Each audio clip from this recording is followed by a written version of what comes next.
প্ৰিয় ছাত্ৰ-ছাত্ৰীসকল, এইটো ভিডিঅ'ৰ জৰিয়তে আমি অনুশীলনী 1ত দিয়া 5 নম্বৰ কুৱেশ্যনৰ পৰা সমাধান কৰিম। 5 নম্বৰ কুৱেশ্যনটোত আছে পৰীক্ষা কৰা কোনো স্বাভাৱিক সংখ্যা n-ৰ ক্ষেত্ৰত 6n সংখ্যাটো শূন্য অংকৰে শেষ হ'ব পাৰে নে নাই। চোৱা,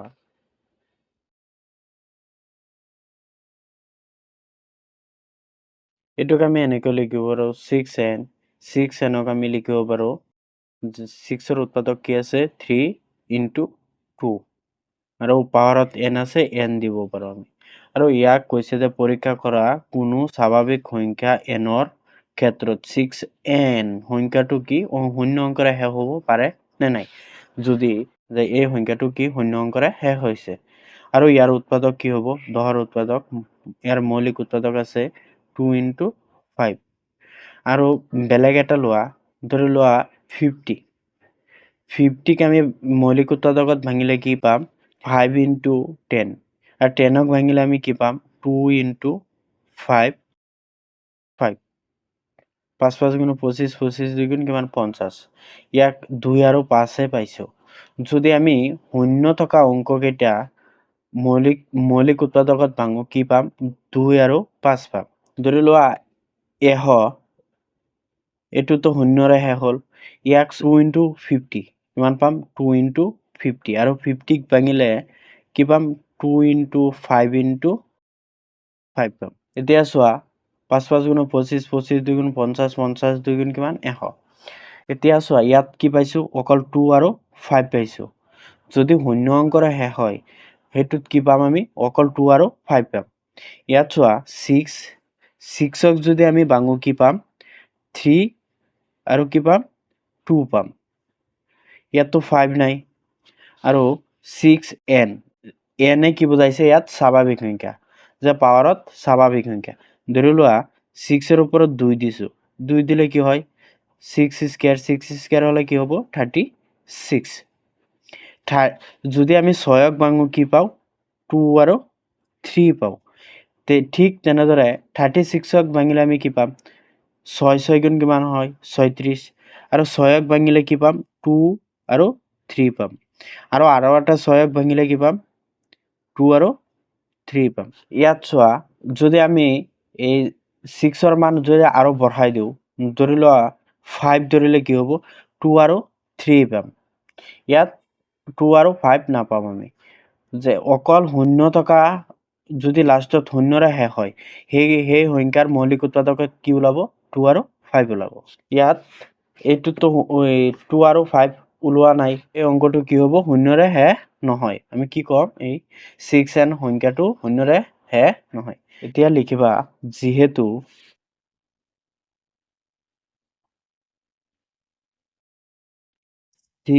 ৰ মৌলিক উৎপাদকত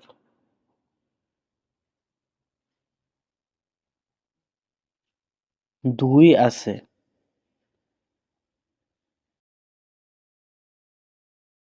কিন্তু 5 নাই, 5 নাই।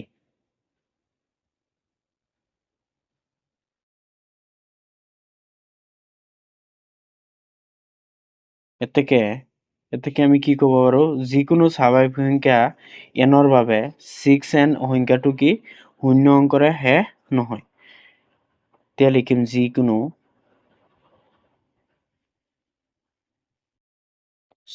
স্বাভাৱিক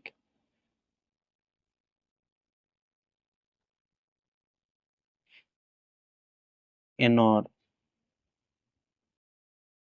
বাবে 6n সংখ্যাটো শূন্য অংকৰে শেষ নহয়।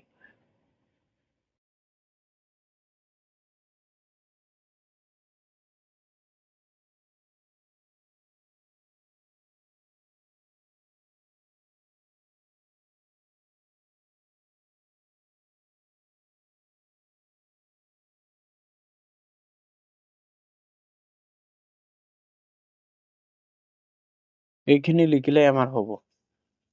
এইটোৱে আনসাৰ। 6 নম্বৰটোত আছে 7 × 11 × 13 + 13 আৰু 7 into 6 into 5 into 4 into 3 into 2 into 1 plus 5 সংখ্যা দুটা কিয় যৌগিক সংখ্যা ব্যাখ্যা কৰা।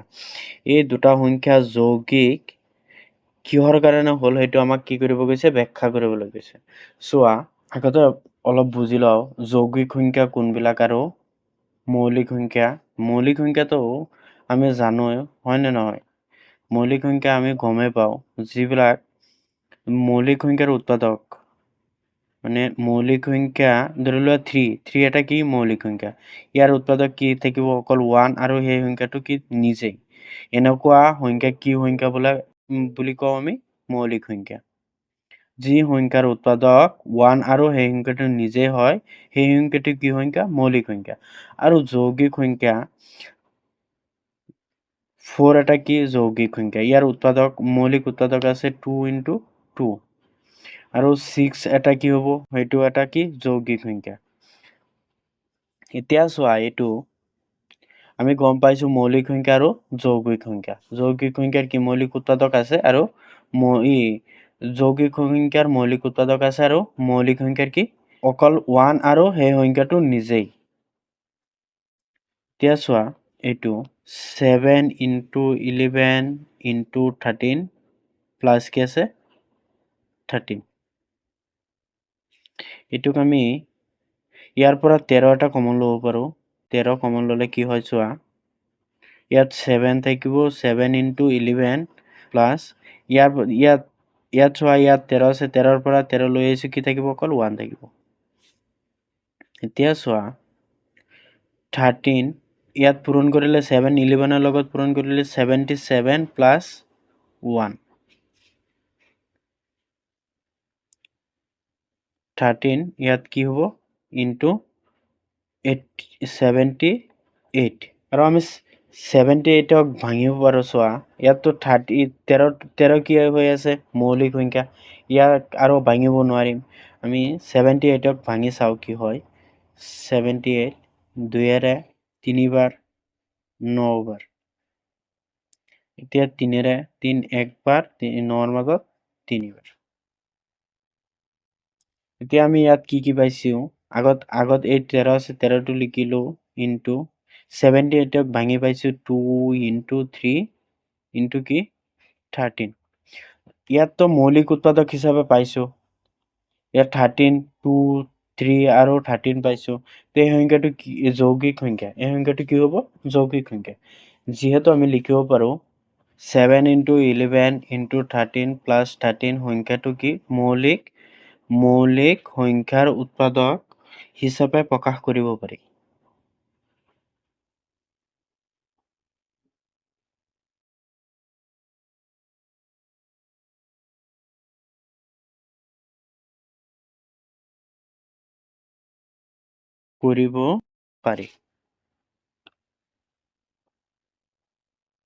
মৌলিক সংখ্যাৰ উৎপাদক হিচাপে প্ৰকাশ কৰিব পাৰি। এতেকে 7 into 11 into 13 plus 13 সংখ্যাটো যৌগিক সংখ্যা। এটা যৌগিক সংখ্যা।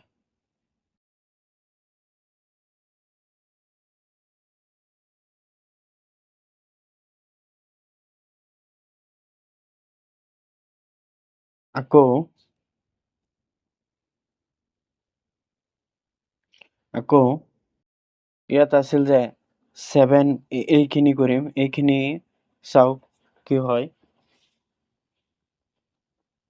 আকৌ 7 into 6 into 5 into 4 into 3 into 2 into 1 plus কি আছে 5।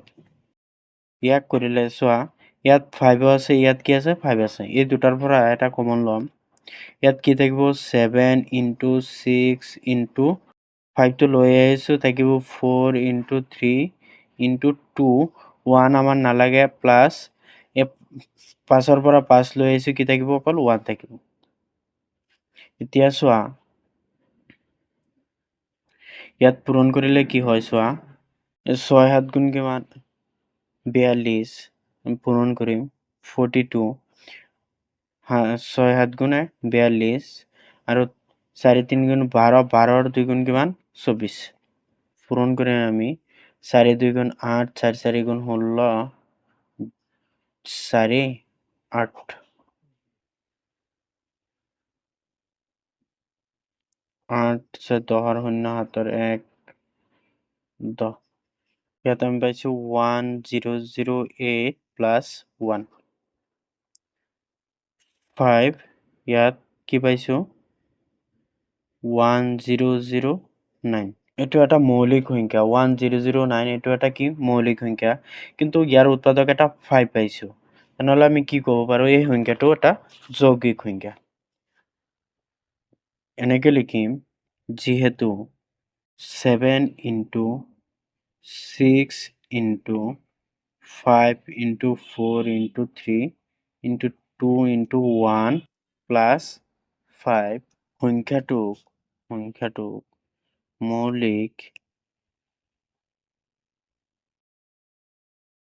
মৌলিক সংখ্যাৰ উৎপাদক হিচাপে প্ৰকাশ কৰিব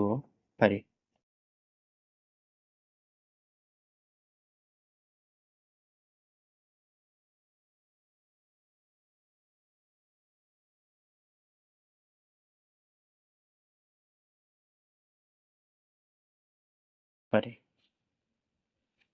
এতেকে 7 into 6 into 5 into 4 into 3 into 2 into 1 plus 5 সংখ্যাটো এটা যৌগিক সংখ্যা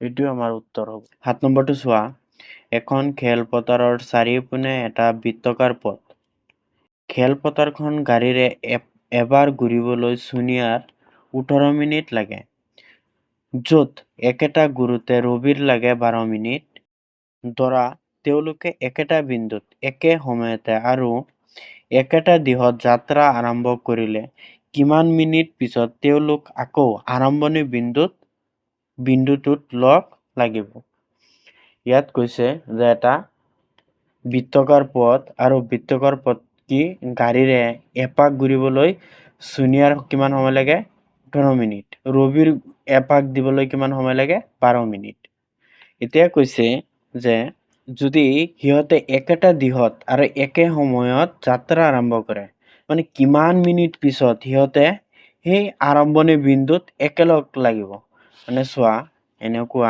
ধৰি লোৱা এইটো এটা বৃত্তাকাৰ পথ ইয়াৰ পৰা এইটো ধৰি লোৱা আৰম্ভণি বিন্দু ইয়াৰ পৰা ছোনিয়া এপাক ঘূৰিবলৈ কিমান সময় লাগে 18 মিনিট আৰু ইয়াৰ পৰা ৰবিৰ ঘূৰিবলৈ কিমান সময় লাগে 12 মিনিট তেনেহ'লে ৰবি আগতে আহিব আৰু ছোনিয়া পাছত আহিব ধৰি লোৱা যে ছোনিয়া ইয়াৰ পৰা ইয়ালৈ এপাক আহিল এই আৰম্ভণি বিন্দুত আহিল ৰবি কিন্তু আগবাঢ়ি যাব কিয়নো ৰবিৰ সময়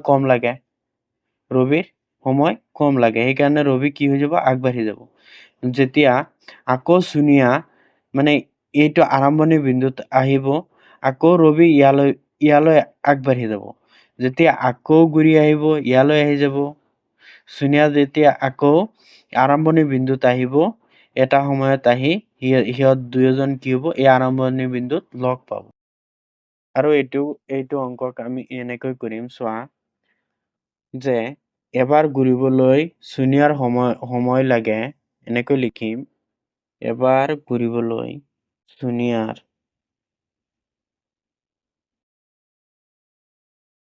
সময় লয় কিমান আৰু ৰবিৰ ঘূৰিবলৈ কিমান সময় লাগে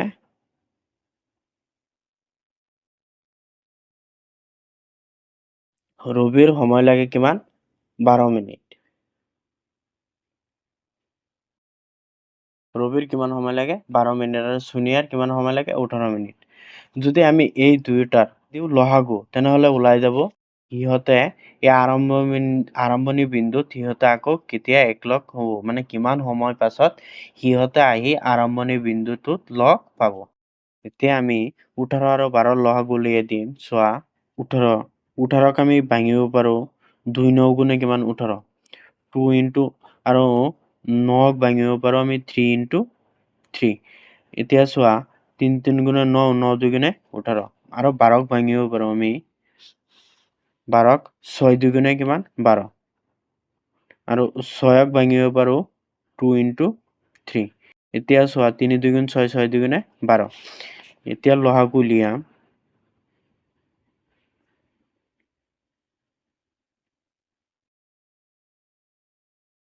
লসাগু ইয়াত চোৱা মিলৰ পৰা ইয়াতো 2 আছে ইয়াতো 2 আছে এই 2ৰ পৰা এটা 2 আহিব ইয়াত 3 আছে ইয়াতো 3 আছে এইটো 3ৰ পৰা এটা 3 আহিব ইয়াত মিল নাই আৰু এই দুইটা আহিব 3 আহিব আৰু 2 আহিব এতিয়া চোৱা 3 2 গুণ 6 এতিয়া 3 2 গুণ 6 আৰু 3 2 গুণ 6 আৰু 6 6 গুণে কিমান হয় 36 আৰু সিহঁতে এই 36 মিনিট পাছত কি কৰিব এই বৃত্তাকাৰ পথটো ঘূৰি আহি আকৌ আৰম্ভণি বিন্দুত কি পাব লগ পাব সিহঁতে এতিয়া লিখিম দুয়োজনে আকৌ আৰম্ভণি বিন্দুটোত এতেকে